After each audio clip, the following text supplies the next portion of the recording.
इस वीडियो में हम बात करने वाले हैं टॉरेक्स जूनियर सिरप के बारे में, जो कि एक कफ रिलीवर है। मतलब ये खांसी को ठीक करने वाली है और खांसी में भी सूखी खांसी को ठीक करने के लिए, इसके अलावा जो सर्दी और उससे जुड़े जो सिम्टम्स होते हैं उसमें ये फायदेमंद होती है। तो टॉर्क कंपनी इसको बनाती है। 60 ml की टोटल इसकी पैकिंग है। तो अब बात करेंगे इसके जो कंपोजिशन के बारे में। जो इसके कंपोजिशन में मेनली डेक्स्ट्रोमिथोर्फेन 10 मिलीग्राम, क्लोरफेनारामाइन मैलिएट 2 मिलीग्राम और इसके अलावा फिनाइलेफ्रिन हाइड्रोक्लोराइड 5 मिलीग्राम इसकी हर 5 ml में ये प्रेजेंट होते हैं। तो जो डेक्स्ट्रोमिथोर्फेन हाइड्रोब्रोमाइड होता है ये एक एंटीटसिव एजेंट होता है। मतलब इसका मेन काम होता है खांसी को रोकना। इसके अलावा क्लोरफेनारामाइन मैलिएट जो है ये एक एंटी हिस्टामिनिक सब्सटेंस है, मतलब ये एलर्जी को रोकता है। और इसके अलावा जो फिनाइलेफ्रिन हाइड्रोक्लोराइड है ये नेजल डिकंजेस्टेंट होता है, मतलब ये बंद जो नाक है उसको खोलने वाला होता है। आगे डिटेल में जानेंगे इसका मैकेनिज्म ऑफ एक्शन। तो अब डिटेल में इसका मैकेनिज्म ऑफ एक्शन जानते हैं। सबसे पहले हम बात करेंगे डेक्स्ट्रोमिथोर्फेन हाइड्रोब्रोमाइड के बारे में। तो जो डेक्स्ट्रोमिथोर्फेन हाइड्रोब्रोमाइड है ये एक एंटीटसिव एजेंट होता है और ये हमारे ब्रेन में प्रेजेंट जो कफ सेंटर्स होते हैं उनको सप्रेस करता है। और ये कफ सेंटर सप्रेस होने की वजह से हमको जो खांसी हमारी उसमें रिलीफ मिलता है। तो हमारे ब्रेन में मौजूद जो कफ सेंटर्स होते हैं उस कफ सेंटर से प्रोड्यूस होने वाली जो नर्व इम्पल्सेस होते हैं, जो नर्व सिग्नल्स होते हैं, उनको ये खांसी पैदा करने वाली जो मसल्स होती हैं हमारे रेस्पिरेटरी ट्रैक्ट में उस तक ये नहीं पहुंचने देता और इसकी वजह से खांसी में रिलीफ मिलता है। तो बात करेंगे इसके जो दूसरा एक्टिव कॉन्स्टिट्यूएंट है क्लोरफेनारामाइन मैलिएट के बारे में। तो क्लोरफेनारामाइन मैलिएट जो होता है एक एंटी हिस्टामिनिक सब्सटेंस है। मतलब ये बॉडी में सीक्रेट होने वाले केमिकल हिस्टामाइन के ये जो सीक्रेशन है उसको ये रोकता है, उसके एक्शंस को ब्लॉक करता है।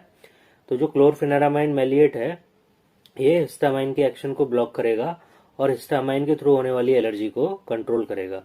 अब इसका जो तीसरा जो एक्टिव कॉन्स्टिट्यूएंट है वो है फिनाइलेफ्रिन हाइड्रोक्लोराइड।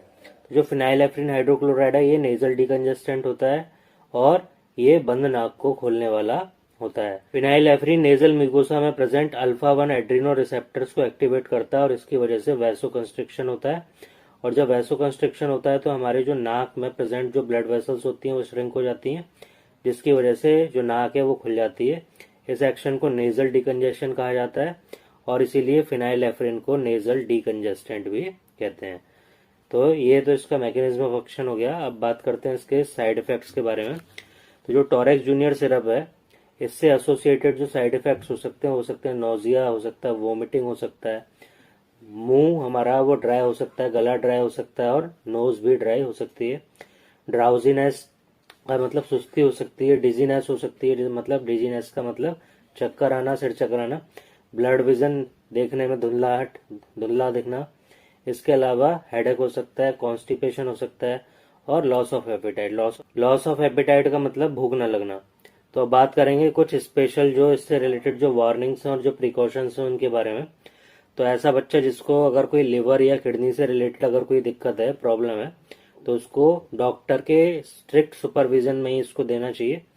इसके अलावा अगर बच्चे को इसमें मौजूद जो एक्टिव कॉन्स्टिट्यूएंट्स हैं इनमें से अगर किसी से भी कोई एलर्जी है किसी भी प्रकार की, तो इसको भी डॉक्टर के स्ट्रिक्ट सुपरविजन में ही देना चाहिए। तो बात करेंगे टॉरेक्स जूनियर सिरप के यूजेस के बारे में। तो ये बच्चों में होने वाली सर्दी और सूखी खांसी के ट्रीटमेंट के लिए इसका यूज किया जाता है। इसके अलावा इसके साथ में जो दूसरे जो सिम्टम्स होते हैं एलर्जी से जुड़े सिम्टम्स, जैसे कि छींक आना, नाक बहना, आंखों से पानी आना, गले में इरिटेशन होना और नाक बंद होना, इन सभी सिम्टम्स में ये असरदार तरीके से काम करती है और इसका यूज किया जाता है इसलिए। अब इसके अलावा अब बात करते हैं कि टॉरेक्स जूनियर सिरप अगर ना मिले तो इसके क्या अल्टरनेटिव्स हो सकते हैं जिनको परचेज किया जा सकता है। जैसे कि अल्कॉफ जूनियर सिरप, इसको अल्केम लेबोरेटरीज बनाती है। चेरिकॉफ सिरप इसको सन फार्मा बनाती है। एलेक्स सिरप को ग्लेनमार्क बनाती है। ट्रम्प डी को अल्केम बनाती है। एफेड्रेक्स सिरप को एलेम्बिक बनाता है।